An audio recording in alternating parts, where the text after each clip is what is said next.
In 1950, Venezuela was the fourth richest country on earth by income per person. Richer than Japan, richer than France, richer than West Germany. Workers from southern Europe, Italians, Spaniards, Portuguese, immigrated to Venezuela because the jobs paid better than anything at home. Caracas had skyscrapers, highways, and the most modern infrastructure in Latin America. The country sat on the largest proven oil reserves on the planet, more than Saudi Arabia. And then, over 70 years, it lost almost everything. Today, roughly 80% of Venezuelans live in extreme poverty. 7 million have fled the country. Inflation hit 10 million%. This is the story of the most complete economic collapse of any major oil nation in modern history. By the early 1970s, Venezuela was producing roughly 3.5 million barrels of oil per day. Oil accounted for over 90% of export revenue. When OPEC raised prices in 1973, money flooded in. GDP per capita in 1977 was around $11,000, higher than Spain and nearly equal to Britain.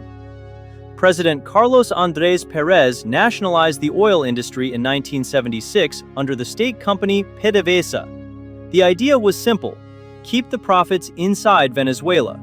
For about a decade, it worked. PDVSA became one of the most respected oil companies in the world. It reinvested in technology, trained engineers, maintained high production. But the government began spending every dollar of oil revenue as it arrived. Public sector jobs multiplied. Fuel subsidies made gasoline almost free. Social programs expanded rapidly. There was no sovereign fund, no savings mechanism, no fiscal rule. Every barrel of oil was a barrel of government spending. Then oil prices collapsed.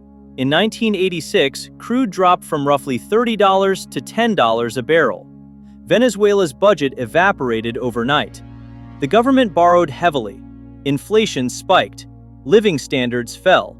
Riots broke out in 1989, the Caracazo, leaving hundreds dead.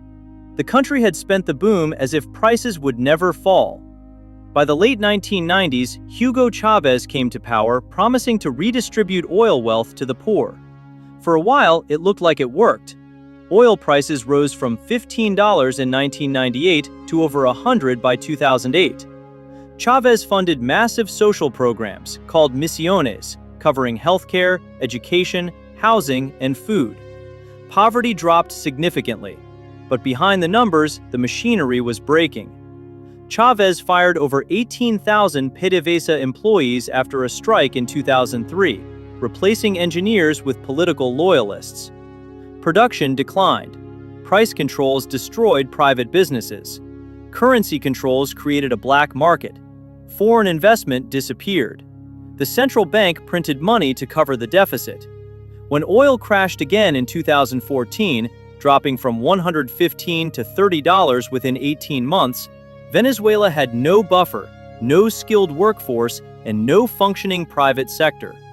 Production fell from 3.5 million barrels per day to under 700,000. GDP fell roughly 75% between 2013 and 2020. Inflation reached 10 million% by 2019. Supermarket shelves were empty. Hospitals ran without medicine. People weighed banknotes instead of counting them. 7 million Venezuelans left the country, one of the largest displacement crises in modern history outside a war zone.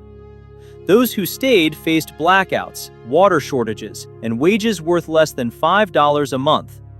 A country once richer than half of Europe became poorer than most of sub-Saharan Africa within a single generation. The pattern is not unique, but the scale is. Venezuela did everything the resource curse predicts: found oil, spent all revenue, destroyed the institutions that managed it, printed money when revenue fell, and when collapse came, nothing was left to stop it. Norway created a sovereign fund and saved. Venezuela created PDVSA and spent. Same resource, same market, opposite outcomes. The question is whether Venezuela can recover. The oil is still there, over 300 billion barrels. But the infrastructure is ruined, the engineers are gone, the institutions are broken, and 7 million of the most educated citizens live abroad. Having the largest reserves on Earth means nothing if you cannot get the oil out of the ground.